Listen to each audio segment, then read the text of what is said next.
Welcome to our YouTube channel the online education point. इस video में हम आपके लिए एक और इंग्लिश का प्रैक्टिस सेट जो नेवी एयरफोर्स के लिए इम्पोर्टेंट है वो लेकर आए हैं। तो चलिए शुरू करते हैं। 5th नंबर में है स्पॉट द मिसस्पेल्ड वर्ड। आपको गलत शब्द बताना है एंड आपके ऑप्शन है ए कैंपेशन, दूसरा इम्पेकेबल, तीसरा प्रीपिएक्चुएशन, चौथा कैसेशन। ठीक। So the correct answer is, जो इसका करेक्ट हो जाएगा वो सेकंड नंबर, यानी सेकंड नंबर इसका करेक्ट हो जाएगा। यानी ये गलत लिखा हुआ है सेकंड नंबर। और सही क्या होगा? तो सही होगा IMPECCABLE होगा। ठीक। यहाँ पर सिंगल लिखा हुआ है, सिंगल सी लिखा हुआ है, यहाँ पर डबल सी होगा। ठीक। यानी जो करेक्ट वाला होगा उसमें डबल सी होगा। नेक्स्ट देखते हैं 6 number, synonyms of calamity. Calamity का आपको सिनोनिम्स बताना है एंड आपके ऑप्शन है फर्स्ट नंबर फॉर्च्यून, दूसरा नंबर प्रॉस्पेरिटी, तीसरा नंबर एडवर्सिटी, चौथा number captivity. So the correct answer is, जो इसका करेक्ट हो जाएगा वो थर्ड नंबर हो जाएगा। चलिए देखते हैं कैसे होगा।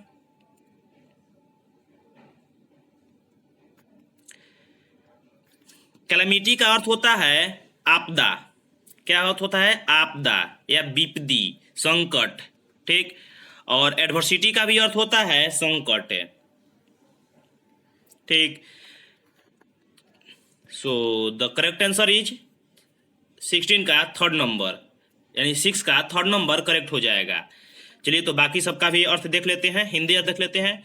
फॉर्चून का अर्थ होता है भाग्य। फॉर्चून का अर्थ होता है भाग्य। और प्रॉस्पेरिटी का अर्थ होता है वैभव या वैभवता। ठीक। आप सबको स्पेलिंग सहित नोट कर लीजिए। और कैप्टिविटी का अर्थ होता है बंदीगृह, यानी जहाँ लोगों को बंद किया जाता है, यानी कैद किया जाता है, उसे बंदीगृह कहते हैं, कैप्टिविटी कहते हैं। नेक्स्ट है 7 नंबर, एंटोनिम्स ऑफ जेम्ड। यानी आपको जेम्ड का एंटोनिम्स बताना है एंड आपके ऑप्शन है फर्स्ट नंबर में इंक्लूड, सेकंड नंबर में रिलीज, थर्ड नंबर में एनिमेट, फोर्थ नंबर में hold. So the correct answer is, जो 7 का करेक्ट हो जाएगा वो फोर्थ नंबर। ठीक। तो चलिए देखते हैं कि जेम्ड का या एक्सक्लूड का, रिलीज का, एनिमेट का और होल्ड का क्या अर्थ होता है। जो यहाँ पर जेम्ड है इसका अर्थ होगा मुक्त करना। क्या करना? मुक्त करना। यानी कोई किसी को बंदी कर लेता है, उसे मुक्त करने के लिए एग्जाम्ड करते हैं। और एक्सक्लूड यानी बाहर करना। आपको एक्सक्लूड का अर्थ हो जाएगा बाहर करना। रिलीज का भी अर्थ होता है छोड़ना। एनिमेट, इसका भी अर्थ होता है छोड़ना, एनिमिनेट करना यानी छोड़ना। और होल्ड का अर्थ होता है पकड़ना। और इसका सही आंसर हो जाएगा यानी मुक्त करना, और उसका उल्टा हो जाएगा पकड़े रखना, यानी अपने धरे रखना, थामे रखना। ठीक। सो 7th का correct answer is 4 number. Next है 8 नंबर है टू रूल द रूट्स। आपको टू रूल द रूट्स का अर्थ बताना है एंड आपके ऑप्शन है फर्स्ट नंबर में पार्डोनेबल क्राइम, यानी क्षमा योग्य जो क्राइम है उसे पार्डोनेबल क्राइम कहते हैं। सेकंड नंबर में है टू डोमिनेट, थर्ड नंबर में है to support and fourth number में है बाई अनफेयर मीन्स, यानी किसी भी तरह से। सो द करेक्ट आंसर इज, जो 8 का करेक्ट हो जाएगा वो सेकंड नंबर। क्या हो जाएगा? सेकंड नंबर, यानी टू डोमिनेट यानी वर्चस्व दिखाना। टू डोमिनेट का अर्थ होता है वर्चस्व दिखाना, अपना दबदबा बनाए रखना। टू सपोर्ट यानी समर्थन करना। बाई अनफेयर मीन्स यानी आपको बता चुका हूं किसी भी तरह से। पार्डोनेबल क्राइम यानी क्षमा योग्य दोष। आपको 1 वर्ड 9th नंबर में 1 वर्ड बताना है किसका? ऑर्डिनरी रिमार्क ऑफ्टेन रिपीटेड, यानी वैसा रिमार्क जो अब प्राय रिपीट हो, उसे क्या कहते हैं? एंड आपके ऑप्शन है प्लेटिट्यूड्स, मल्टीट्यूड्स, एग्जाम्पलरीज या सोलिस्टियूस। सोलिस्टाइस होता है, solstice. So the correct answer is, जो 9th का करेक्ट हो जाएगा वो फर्स्ट नंबर। ठीक, often remarks, ordinary remarks often repeated का अर्थ होता है पैल्टीट्यूड से। ठीक, और आपको मैं बता दूं बाकी सबका अर्थ क्या होता है।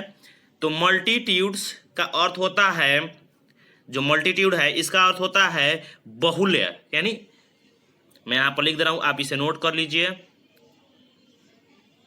बहुल्य। ठीक, और आपका यहाँ सोलिस्टियूस का अर्थ होता है अयांत्य, अयान, मैं इसको क्लियर लिखने का कोशिश कर रहा हूँ,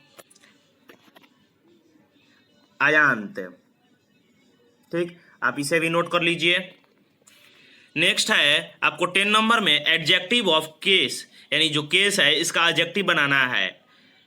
एंड आपके फर्स्ट नंबर में है साइज, सेकंड नंबर में केज, थर्ड नंबर में केसलेस एंड फोर्थ नंबर में साइजर। ठीक, so the correct answer is, जो 10 का करेक्ट हो जाएगा वो थर्ड नंबर, यानी कैशलेस। ठीक, केजलेस यानी सॉरी केसलेस होता है, केसलेस, कैशलेस नहीं, केसलेस है।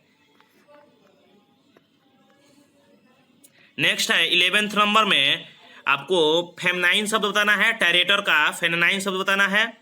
एंड आपके ऑप्शन है फर्स्ट नंबर में टेरेटर, सेकंड नंबर में है टेरेट्रेस, थर्ड नंबर में है टेरेट्रेस। यहाँ पर और इसमें स्पेलिंग का थोड़ा सा अंतर है, यहाँ पर ओ है और यहाँ पर ओ नहीं है। और फोर्थ नंबर में है treaty. So the correct answer is, जो 11th का करेक्ट हो जाएगा वो थर्ड नंबर। अब क्यों होगा ये आप ध्यान से देखिए। टेरेट्रेस, आपको तो मालूम होगा कि टेरेट्रेस का फेमिनाइन शब्द कैसे बनाया जाता है, यानी ES लगाया जाता है, ESS। ठीक, और लेकिन आप ध्यान रखिएगा कि जब आप ट्रैटर लिखेंगे तो उसमें OR लिखेंगे, लेकिन जब आप फेमिनाइन शब्द बनाएंगे यानी उसका स्त्रीलिंग रूप लिखेंगे तो उसमें ओ को मिस कर देंगे, यानी ओ को हटा देंगे, रिमूव कर देंगे, उसके बाद RESS ऐड कर देंगे। ठीक, so the correct answer is third number, 11th का थर्ड नंबर करेक्ट हो जाएगा। नेक्स्ट है 12, प्लूरल ऑफ डिश इज। आपको डिश का जो डिश है DISH, इसका प्लूरल शब्द बताना है। एंड आपके ऑप्शन है फर्स्ट नंबर में dish, dish, dishes and dives. So the correct answer is, जो 12th का करेक्ट हो जाएगा वो S नंबर। ठीक, ये सिंपल है और ये आसान भी। अगर किसी को नहीं मालूम है तो मैं बता दे रहा हूँ। आपको मालूम होगा कि जिस शब्द के अंत में SH, CH इंडिंग वर्ड होता है, उनके अंत में ES लगाकर प्लूरल बनाया जाता है। आप ये सिंपल सा याद रखिए। एक और होता है CH होता है, CH होता है या SH होता है। जितने भी ऐसे शब्द हैं जिनके अंत में SH, CH, CH ending word होते हैं, यानी इससे समाप्त हो, इन तीनों वर्ड से समाप्त हो, तो उसको प्लूरल बनाने के लिए हम ES का उपयोग करते हैं। ठीक, चलिए नेक्स्ट देखते हैं 13th नंबर में है past form of hot is. आपको पास्ट फॉर्म ऑफ यानी सेकेंड रूप बताना है हॉट का। एंड आपके फर्स्ट ऑप्शन में है हॉट, सेकेंड नंबर में है हॉटेड, थर्ड नंबर में है हॉटल्ड, फोर्थ नंबर में है हॉट। ये इसका अर्थ दिल हो जाएगा, ये तो होगा नहीं, ये इसलिए आप यहाँ इसको काट सकते हैं। आपको जो क्वेश्चन नहीं आता है तो पहले आप उसको ऑप्शन से इलिमिनेट करना सीखिए। अगर आप ऑप्शन इलिमिनेट कर दीजिएगा तो आपका जो आंसर है वो खुद ब खुद निकल कर आ जाएगा। तो चलिए देखते हैं कि 13th का कौन सा होगा। फर्स्ट नंबर यानी हॉट का हॉट हॉट हॉट यानी सेम रूप चलता है, यानी V1 में भी वही, V2 में भी वही एंड V3 में भी वही, ठीक। और ये हॉटल्ड भी हॉटल्ड नहीं होता है, ये हॉटल्ड नहीं होता है, हॉटेड भी नहीं होता है, hot is the correct answer. और ये तो हॉट यानी दिल होता है, इसका अर्थ है। नेक्स्ट देखते हैं 14th नंबर। 14th नंबर में आपको वॉइस चेंज करना है एंड आपका सेंटेंस क्या है, प्राइम मिनिस्टर सेज सो, यानी the prime minister says so, यानी द प्राइम मिनिस्टर है, द प्रधानमंत्री है, ऐसा कहा। एंड आपके ऑप्शन है so is said by the prime minister, it is said so by the prime minister, it is being said so by the prime minister and none of these. So the correct answer is, जो 14 का correct हो जाएगा वो third number, ठीक। जो 14th का correct हो जाएगा वो थर्ड नंबर। अब क्यों होगा चलिए देखते हैं। Sorry, second number. अब क्यों होगा चलिए मैं आपको बताता हूँ। यहाँ पर है prime minister says so, the prime minister यानी सेज सो, यानी ये सिंपल प्रेजेंट टेंस का क्वेश्चन है। ये जो सेंटेंस है ये सिंपल प्रेजेंट टेंस पे लिखा हुआ है। अब आपको मालूम होगा कि सिंपल प्रेजेंट टेंस में इज एम आर लगता है, उसके बाद वर्ब 3 का उपयोग होता है, ठीक। तो प्राइम मिनिस्टर ने ऐसा कहा, यानी ऐसा प्राइम मिनिस्टर ने कहा, ठीक। तो इट इज, जब भी यहाँ पर अंत में सेज सो लगा रहे तो आप वहाँ पर कुछ नहीं, आपको ध्यान में ये रखना होगा कि वो सेंटेंस इट इज से बनेगा। It is said so by the prime minister. अब यहाँ पर ये तो होगा नहीं क्योंकि यहाँ पर ये सो है और सो कोई सब्जेक्ट नहीं है, इसलिए ये गलत हो जाएगा। सेकंड नंबर करेक्ट है। और थर्ड नंबर में क्यों नहीं होगा, क्योंकि यहाँ पर बीइंग है। क्यों नहीं होगा, क्योंकि यहाँ पर बीइंग है, और बीइंग आपको मालूम होगा कि कंटिन्यूअस में लगता है, चाहे वो प्रेजेंट हो या चाहे पास्ट हो। तो ये भी कनेक्ट हो रॉन्ग हो जाएगा। एंड फोर्थ नंबर में नॉन ऑफ दीज है, ठीक। तो आपके पास सिर्फ दो ऑप्शन बचे, या तो सेकंड नंबर नहीं तो फोर्थ नंबर, और हमारा सेकंड नंबर करेक्ट मिल रहा है, यानी it is said so by the prime minister, यानी ऐसा प्राइम मिनिस्टर द्वारा कहा गया। नेक्स्ट देखते हैं 15 नंबर। एंड आपका 15 नंबर FIB है, यानी फिल इन द ब्लैंक्स है। एंड आपका 15 नंबर क्वेश्चन है the company is aiming dash increase export, यानी एक्सपोर्ट यानी निर्यात करना होता है, और इम्पोर्ट इसका अपोजिट वर्ड हो जाएगा, इम्पोर्ट यानी आयात करना, ठीक। एंड आपके ऑप्शन है फॉर, एट, अपॉन, बाई, ठीक। सो द 15 का करेक्ट आंसर हो जाएगा वो सेकंड नंबर। अब क्यों होगा चलिए मैं आपको बता देता हूँ। द कंपनी इज एमिंग, यानी कंपनी इज एमिंग, जहां भी आपको एम आ जाए वहां आंख बंद करके आप एट प्रीपोजिशन का इस्तेमाल कीजिएगा। ये फिक्स होता है, कुछ प्रीपोजिशन यानी लुक एट यानी देखना, लुक फॉर यानी किसी की खोज में, ठीक। ये कुछ ऐसे शब्द हैं जिनके बाद कोई खास प्रीपोजिशन का इस्तेमाल होता है, तो उसमें एम भी आता है और एम के बाद एट का प्रयोग होता है, ठीक। सो 15 का सेकंड नंबर करेक्ट हो जाएगा। चलिए नेक्स्ट देखते हैं 16 नंबर। अब 16 नंबर में है she was angered dash my remark. And आपके ऑप्शन है फर्स्ट नंबर में एट, सेकंड नंबर में फोर्थ, थर्ड नंबर में बाई एंड फोर्थ नंबर में on. So the correct answer is, जो 16 नंबर का करेक्ट हो जाएगा थर्ड नंबर, यानी 16 का करेक्ट जो ऑप्शन है वो third number, angered by my remark से। ये आपका पैसिव फॉर्म में लिखा हुआ है शी वाज एंगर्ड। आप ध्यान से देखेंगे तो यहाँ पर पैसिव फॉर्म लिखा हुआ है शी वाज एंगर्ड, वाज के बाद आपको वर्ब 3 का यानी वर्ब 3 का उपयोग किया गया है।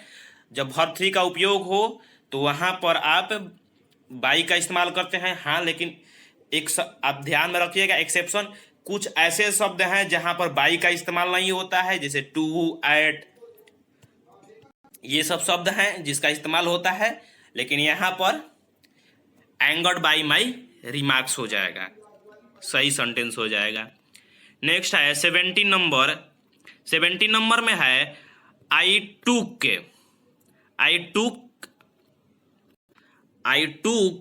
स्क्रॉन्डेल टू ए नोबेल पर्सन है।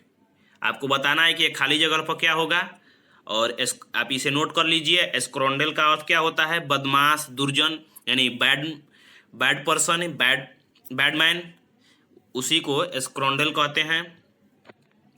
एंड आपके ऑप्शन है एट, टू, फ्रॉम, फॉर। ठीक, so the correct answer is, जो 17 का करेक्ट हो जाएगा वो क्या हो जाएगा? For. I took the scoundrel for a noble person. I took the scoundrel for noble person है। ठीक, 17 का 4th नंबर करेक्ट हो जाएगा।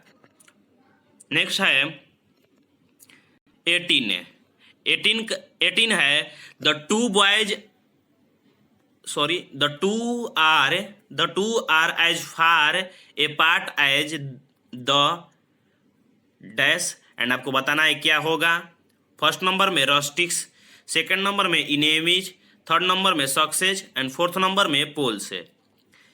सो द करेक्ट आंसर इज, जो 18 का करेक्ट हो जाएगा वो कौन सा, यानी 4th नंबर। ये एक कहावत है, आप सुने होंगे कि वो इतना अलग है जितना दोनों पोल, इस तरह से कहावत होता है। मुझे भी कुछ इस कहावत के बारे में कुछ नहीं पता, लेकिन आप यहाँ पर ध्यान रखिए कि वो दोनों इस तरह से अलग हैं जिस तरह से दोनों पोल है अलग है। फार मतलब दूरी बनाए रखना है, एक दूसरे से दूरी बनाए रखना, तो वहाँ पर पोल्स आता है। ठीक, नेक्स्ट देखते हैं 19 number. None of this money dash your. None of this money dash your, and आपको भरना है। एंड आपके ऑप्शन है इज, सेकंड नंबर में आर, थर्ड नंबर में हैज एंड 4th नंबर में have. So the correct answer is, जो 19 का करेक्ट हो जाएगा वो 1st नंबर। क्यों? क्योंकि यहाँ पर नॉन ऑफ दिस, यहाँ पर सिंगुलर काउंटेबल नाउन है, अनकाउंटेबल नाउन है, सिंगुलर अनकाउंटेबल नाउन है,